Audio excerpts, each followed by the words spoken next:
მოგესალმებით, ეთერშია ქრონიკა 11-ზე, მე ჟურნალისტი ნათია სონღულაშვილი ვარ. ქართული ენის დღე 47 წელი გავიდა 1978 წლის 14 აპრილის მოვლენებიდან. საგამოძიებო კომისიაზე გიორგი გახარიას ელოდებიან.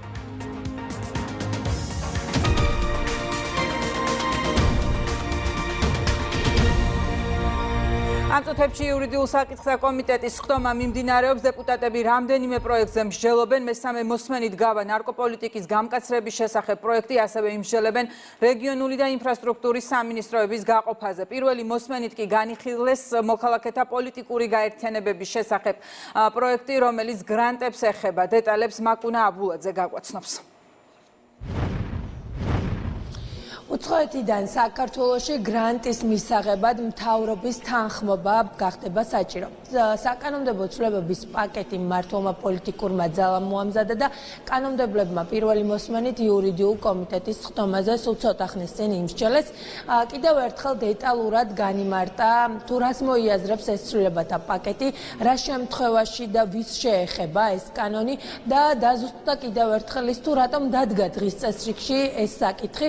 მოვისმინეთ რომ ბოლო წლებში საქართველოში განვითარებულმა მოვლენებმა კიდევ ერთხელ ცხადყვა, რომ მნიშვნელოვანია უცხოური ფული, რომელიც ჩვენს ქვეყანაში საკმაოდ დიდი რაოდენობით შემოედინება, დადგინდეს ამ თანხების მიზნობრიობა და წინასწარ იქნას გარკვეული თუ რას უნდა მოხმარდეს უცხოური ფული საქართველოში. ვინაიდან როგორც მმართველი პოლიტიკური ძალის წარმომადგენლები ამბობენ, ხშირ შემთხვევაში მიზანი სულ სხვაა და ეს მიზანი შეიძლება იყოს კეთილშობილური, თუმცა საბოლოო ჯამში ეს თანხები საქართველოში და ამის არაერთი მაგალითი არსებობს, ხმარდება რევოლუციურ პროცესებს და ანტისახელმწიფოებრივ ქმედებებს. კანონმდებლები და ამ კანონპროექტის ინიციატორები ამბობენ, რომ მთავარი მიზანი არის საქართველოს სუვერენიტეტის და უსაფრთხოების დაცვა. კომიტეტის ხდომაზე დაისვა შეკითხვები, როგორც საპარლამენტო ოპოზიციის, ისე სახალხო დამცველის წარმომადგენლების მხრიდან. წარმოდგენილი ცვლილებებით პოლიტიკური პარტია და განცხადებული საარჩევნო მიზნის მქონე პირი ვეღარ შეძლებენ საქართველოში ან საქართველოს ფარგლებს გარეთ რეგისტრირებული იურიდიული პირისგან ან და პირთა სხვა სახის გაერთიანებისგან ლექციის, სემინარის ან სხვა მსგავსი საჯარო ღონისძიების სახით მიიღონ შემოწირულობა. უცხოური წყაროსგან მისაღები გრანტთან დაკავშირებით სავალდებულო გახდება საქართველოს მთავრობის ან მის მიერ განსაზღვრული უფლებამოსილი პირის ან ორგანოს თანხმობა. თუ პირი შესაბამისი თანხმობის გარეშე მიიღებს გრანტს, ის დაჯარიმდება მიღებული გრანტის ორმაგი ოდენობით. ხაზგასმით განმარტავთ, რომ მთავრობის თანხმობას არ დაექვემდებარება საქართველოს საზღვრებს გარეთ საშუალო და უმაღლესი განათლების მიღებისთვის და სამეცნიერო მუშაობისთვის გაცემული ინდივიდუალური სტიპენდიები და გრანტები. ასევე საერთაშორისო სპორტული ასოციაციის, ფედერაციის და კომიტეტის მიერ გრანტის გაცემა. წარმოდგენილი ცვლილებები ძალაში შესვლის შემდეგ უცხოურ და ქართულ იურიდიულ პირებს აღარ შეეძლებათ ლექციის, სემინარის ან სხვა მსგავსი ღონისძიების ჩატარების დაფინანსება პარტიული ინტერესების სასარგებლოდ. გრანტების შესახებ საქართველოს კანონში განხორციელებულ ცვლილებამ მოახდენს პრევენციას, ეგრეთ წოდებული ჰუმანური მიზნით შენიღბული გრანტის თანხებით გარე ძალებმა ვერ შეძლონ ჩვენს ქვეყანაში დააფინანსონ ქართველი ხალხის ინტერესების წინააღმდეგ მიმართული ანტისახელმწიფოებრივი ქმედებები, მათ შორის როგორც არის მოლოტოვის კოქტეილის სროლის რომანტიზების კამპანიები, რაც ნათლად ნახა ჩვენმა საზოგადოებამ, ძალადობრივი აქციები თუ სხვა დესტრუქციული ქმედებები. მიზანი ამ ცვლილებების რა არის, რომ არ მოხდეს თანხების ისეთი შემოდინება, რომ მე რევოლუციურ სცენარებს მოხმარდეს ეს ყველაფერი. შესაძლებელია, რომ ერთი მიზნით მიმართონ მთავრობას, მაგალითად გრანტის ხელშეკრულებაში ეწეროს ძალიან ჰუმანური მიზანიც, კეთილსინდისიერი, ანუ ყველაფერი სასიკეთო ფურცელზე დაწერილი, მაგრამ რეალობაში გადაცემული თანხები მოხმარდეს აბსოლუტურ დესტრუქციას. და რაც გამოვა რომ მიზნის რაც იყო თავრობის მიერ განსაზღვრული თანხმობა გაცემული მიზანი აბსოლუტურად შეცვლილი მიზნით დაიხარჯება თანხები. ამის კონტროლის საშუალებაც რომ მქონდეს ანტიკორუფციულ ბიუროს უმაღლესი და ზოგადი განათლების ეტაპი წერია, მაგრამ ხარ ფიქრობთ, რომ პროფესიულიც უნდა დაემატოს, იმიტომ რომ პროფესიული ცალკე განათლების ეტაპს წარმოადგენს და ძალიან ბევრი, მათ შორის მეც და სხვაებიც, გვისარგებლია გადამზადების საკვალიფიკაციო კურსების გავლის შესაძლებლობით. აი, ამის შესაძლებლობა აქ აღარ იქნება. აპრიორი დაკარგვა არასწორი შეფასება არის და მაგიტომ საზოგადოება გვისმენს და საზოგადოება რომ არ შევიყვანოთ, ისევ შეცდომაში. თქვენ სიტყვებს headline-ად გაიტანენ და შემდეგ აღმოჩნდება რომ ნათქვამი გაქვთ რომ ქართული ოცნების მიერ სახალხო დამცველის მოადგილემ განაცხადა რომ ქართული ოცნების მიერ მიღებული კანონპროექტი აღარ აძლევს საშუალებას ჩვენს ახალგაზრდებს და დასაქმებულ პირებს რომ განვითარდნენ პროფესიულად. აი ეს იქნება თქვენი ნათქვამი.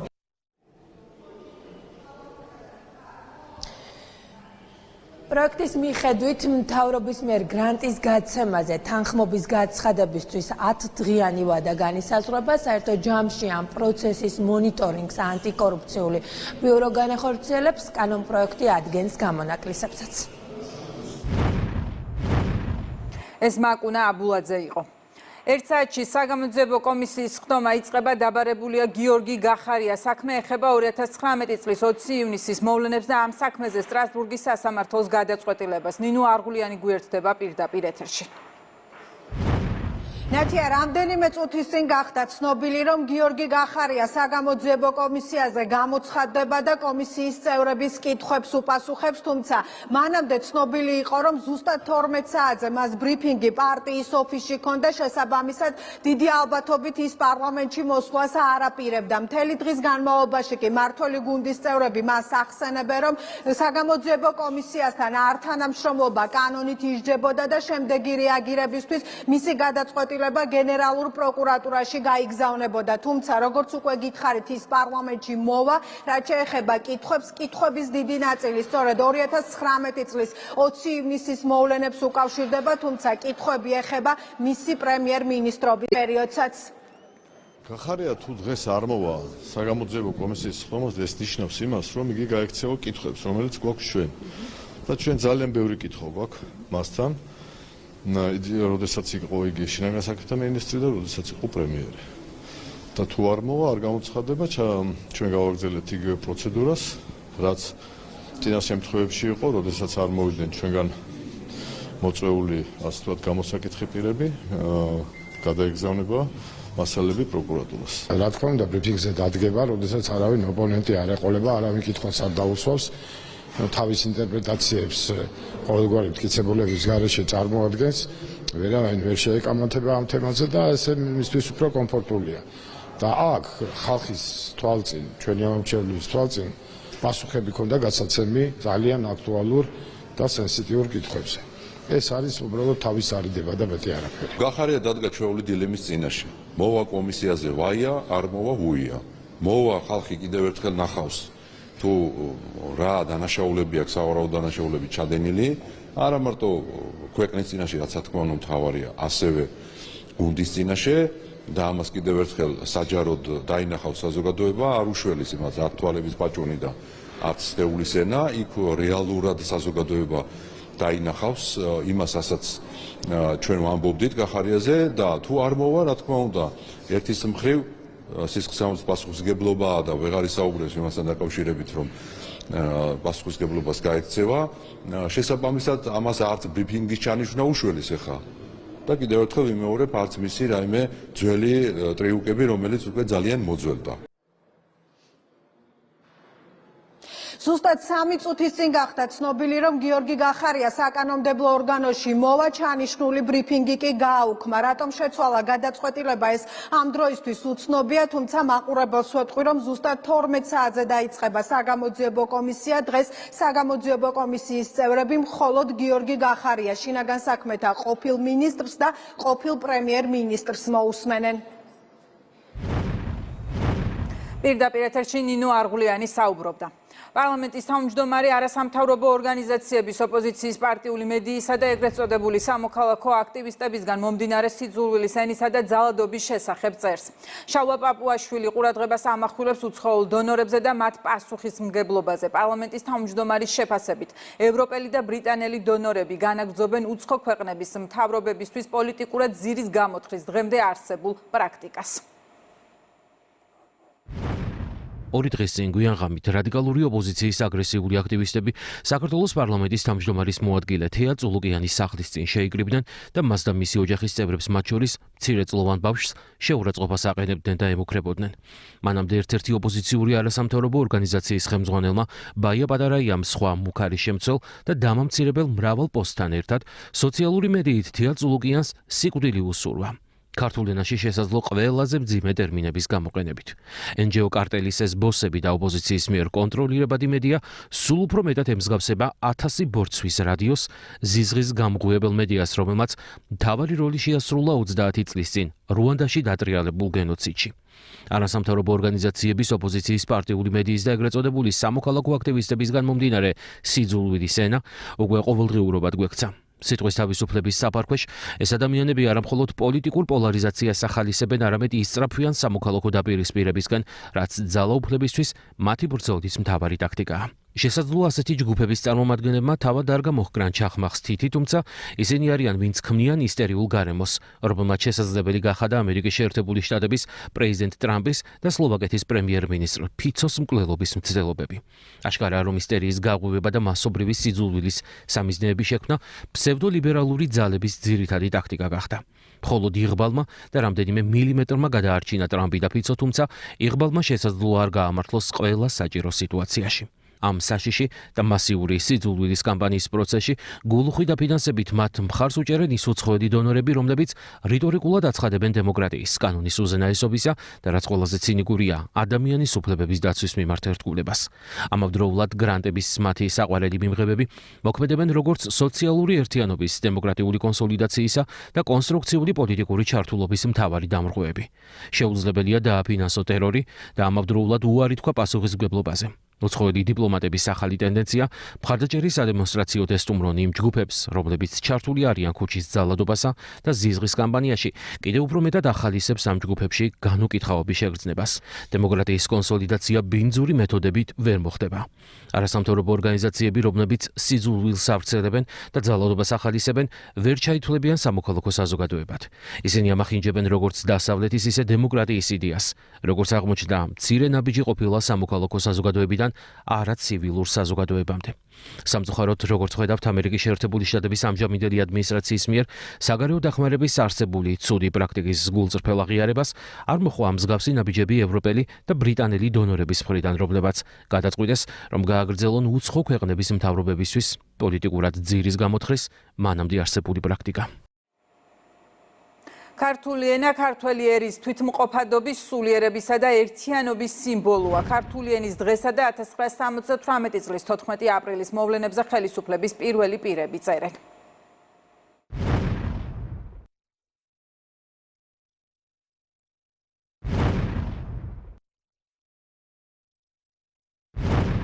–1978 წლის 14 აპრილი ჩვენი ისტორიის ერთ-ერთი გამორჩეული თარიღია.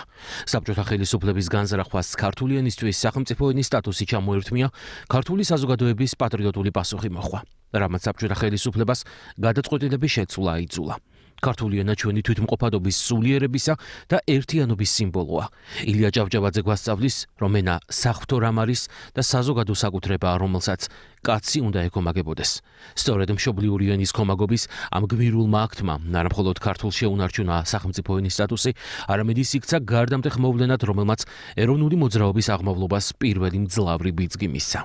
ჩვენი მუდმივი ვალდებულება გადმოვტკიცოთ ქართული ენის გამორჩეული როლი მსოფლიო კულტურულ სივრცეში.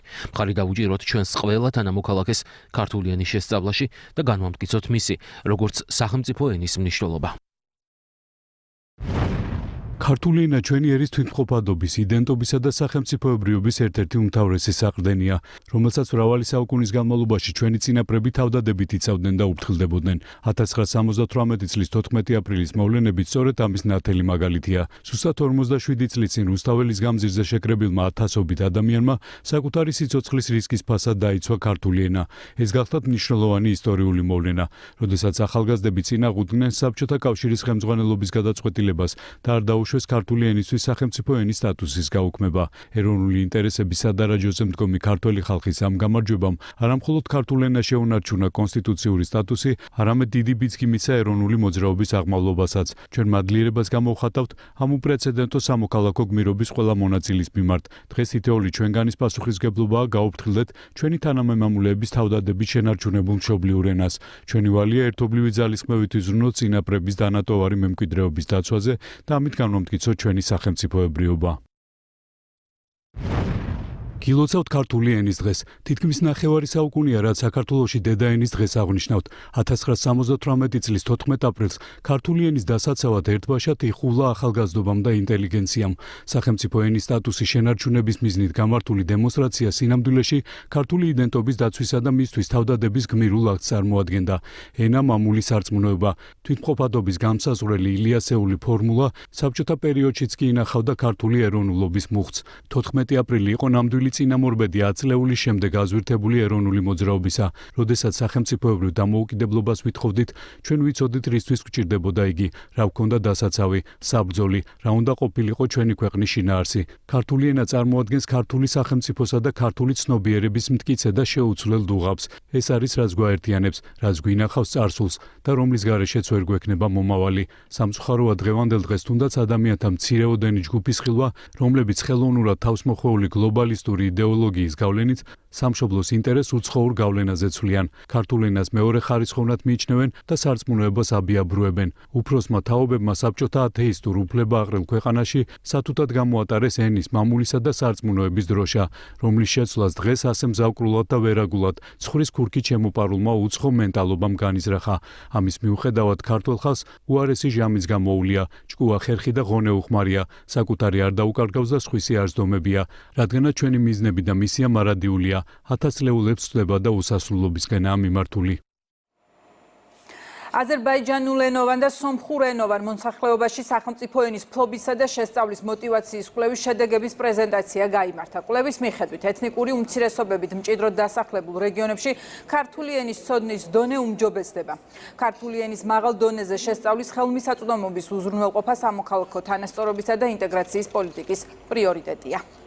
შეგვიძლია ვთქვათ, რომ გასამაგებულია იმ მოქალაქეების რაოდენობა, რომლებიც კონკრეტულ რაიონებში ფლობდნენ ქართულ ენას და აღნიშნული შედეგი, რა თქმა უნდა, შედეგია სწორედ ბილინგური სწავლების, როგორც სკოლებში, ასევე ბაღებში და ასევე 1+4 პროგრამის, რომელსაც ჩვენ ვახორციელებთ უმაღლეს სასწავლებლებში და რა თქმა უნდა, ასევე იმ ბილინგური პროგრამის, რომელსაც ჩვენ ვახორციელებთ პროფესიულ კოლეჯებში. სრულიად საქართველოს ფულოცავ ამ ღირსშესანიშნავ თარიღს, რომელიც ქართული ენის სახელმწიფოებრივი სტატუსის დაცვის მიზნით ჩვენს ქვეყანაში 47 წლის წინ განვითარებულ ისტორიულ მოვლენებს უკავშირდება. დღესდღეობით ჩვენს სომხურენოვან და აზერბაიჯანულენოვან მოსახლეობაში, განსაკუთრებით კი ახალგაზრდებში, დღითი დღე იზრდება სახელმწიფო ენის მცოდნეთა რაოდენობა და დონე, რაც ნამდვილად ჩვენი სახელმწიფო პოლიტიკის ფარგლებში გაწეული ძალისხმევის შედეგია, რასაც ჩვენ მომავალშიც თანმიმდევრულად გავაგრძელებთ იმისთვის, რომ სრულფასოვნად მივაღწიოთ ჩვენ საბოლოო მიზნებს. ძალიან მნიშვნელოვანი ღონისძიებაა დღეს. მნიშვნელოვანია ჩვენთვის, სახალხო დამცველის აპარატისთვისაც, ვინაიდან ჩემი ანგარიშის ერთ-ერთი მნიშვნელოვანი ნაწილი ეხება სწორედ ეთნიკური უმცირესობებში არსებულ გამოწვევებს, ენის ცოდნის მიმართულებით და ინტეგრაციის პრობლემას. ინტეგრაციის დაძლევის ერთ-ერთი ეფექტური გზა, რა თქმა უნდა, ის ღონისძიებები, რომელსაც სახელმწიფო ატარებს, რომელიც კიდევ უფრო უნდა გაფართოვდეს იმისთვის, რომ ყველა იმ სიკეთით, რასაც ქართული სახელმწიფოს თავაზობს თავის მოქალაქეებს, ისარგებლონ თანაბრად ჩვენმა ეთნიკურმა უმცირესობების წარმომადგენლებმა. პარიზის წიგნის საერთაშორისო ფესტივალი დასრულდა გრან პალეს სასახლეში ქართული საფესტივალო ღონისძიებების პროგრამა კონცერტით დაიხურა. პოეზია როგორც მუსიკის ინსპირაცია. ამ სახელწოდებით პარიზის წიგნის ფესტივალის სტუმრებისთვის ქართული და მსოფლიო მუსიკის სასიმღერო ნიმუშები ქართულმა მომღერლებმა შეასრულეს. საქართველოს 3 დღის განმავლობაში მონაწილეობდა ისტორიულ სასახლეში გამართულ წიგნის ფესტივალზე. სამი ჯადოსნური დღე ქართული კულტურის აბსოლუტური ტრიუმფი პარიზში, ისე როგორც ყოველთვის და ისე როგორც ეკადრება ნამდვილად ქართულ ხელოვნებას, აქ იყო წარმოდგენილი არა მხოლოდ ლიტერატურა, პოეზია და პროზა და ყველა მომიჯნავე სახელოვნებო დარგი. ჩვენ ვეცადეთ, რომ სრული სპექტრი და პალიტრა გვეჩვენებინა ჩვენი ხელოვნების. ეს ყველაფერი არის უწყვეტი ჯაჭვი და ჩვენ ვაჩვენეთ, რომ ნამდვილად ევროპის ცენტრში ჩვენ შეგვიძლია დიდი, ხმამაღალი კულტურული განაცხადები ვაკეთოთ. ჩემთვის არის უმნიშვნელოვანესი ასეთ ღონისძიებებში, რომ მივიღო რაღაცა წვლილი შევიტანო ჩვენი საქართველოსთვის. უმდიდრესი კულტურა გვაქვს და ეს რაც მოხდა პარიზში, ეს არის ძალიან მნიშვნელოვანი. უფრო ფართო საზოგადოებამ გაიცნოს ჩვენი კულტურა, ჩვენი მწერლობა, ჩვენი მუსიკა და საერთოდ კულტურა. მე პირველად ხვდა ეს ბედნიერება და პატივი დღეს მიმეღო მონაწილეობა დახურვაში ამ ფესტივალის ალბათ ჩემზე უკეთ იცით როგორ ღირსეულად წარდგა საქართველოს ამ ფესტივალზე და არ შემიძლია არ აღნიშნო ის შემადგენლობა სცენაზე ვისთან ერთადაც გავიზიარე დღეს ეს სცენა საოცარ მომღერლებთან, საოცარ მუსიკოსებთან. ძალიან დიდი მადლობა მინდა უთხრა საქართველოს კულტურის სამინისტროს, რომ მოგვეცა საშუალება არ არის ესეთი ადვილი, ასეთ მაღალ ხარისხზე დონეზე წარმოადგინო ეს ყველაფერი ქვეყნის გარეთ და ნამდვილად ძალიან დასაფასებელია ის გვერდში დგომა, რომელსაც სამინისტრო აკეთებს ქართული კულტურისთვის. საქართველოში ჩეხეთიდან წამყვანი ტურისტული კომპანიების წარმომადგენლები იმყოფებიან. ჩეხი ტუროპერატორები ქვეყნის ტურისტულ პოტენციალს ეცნობიან. გაცნობიტი ტური თურქეთის ავიახაზებთან თანამშრომლობით ტარდება. ჩეხეთიდან 6 ტურისტული კომპანიის წარმომადგენლებმა თბილისისა და მცხეთის ნახვის შემდეგ კახეთში წინანდალი, ხოლო შიდა ქართლში უფლის ციხე დაათვალიერეს. ისინი საქართველოს კულტურულ, კულინარიულ და ღვინის ტურიზმს გაეცნენ. ჩეხეთიდან წამყვანი ტურისტული კომპანიები ეწვნენ საქართველოს, გამართეს კერძო სექტორთან B2B შეხვედრები, ერთი კვირის განმავლობაში მათ მოინახულეს კერძო სექტორთან ერთად საქართველოს რამდენიმე რეგიონი გაეცნენ პოტენციალს, რათა სამომავლო თანამშრომლობა შედგეს და საქართველოში ბევრად მეტი ჩეხი ტურისტი ჩამოვიყვანოთ ერთობლივად. ჰქონდა შეხვედრები ჩეხურ კომპანიებთან, საკმაოდ წარმატებული იყო ჩვენთვის და ვიმედოვნებთ, რომ მომავალში ბევრი ჩეხური კომპანია დაინტერესდება და ბევრი ტურისტი გვეყოლება ჩეხეთიდან. საქართველოს 20 წელზე მეტია დაინტერესებულები ვართ. ჩვენ ახლა ვცდილობთ ახალი პარტნიორების შეძენას და ახალი მიმართულების აღმოჩენას. ჩემთვის დიდი ინსპირაციაა საქართველოში კულინარიული და ღვინის ტურიზმი და გვინდა ეს მიმართულებები განვავითაროთ. ჩეხი მოგზაურები აქტიური ტურიზმით არიან დაინტერესებულები და მათ იზიდავთ როგორც კურორტები, ასევე სათავგადასავლო ტურები და ღვინის ტურიზმი. ეს ბოლო ინფორმაცია იყო, ქრონიკა დასრულებულია.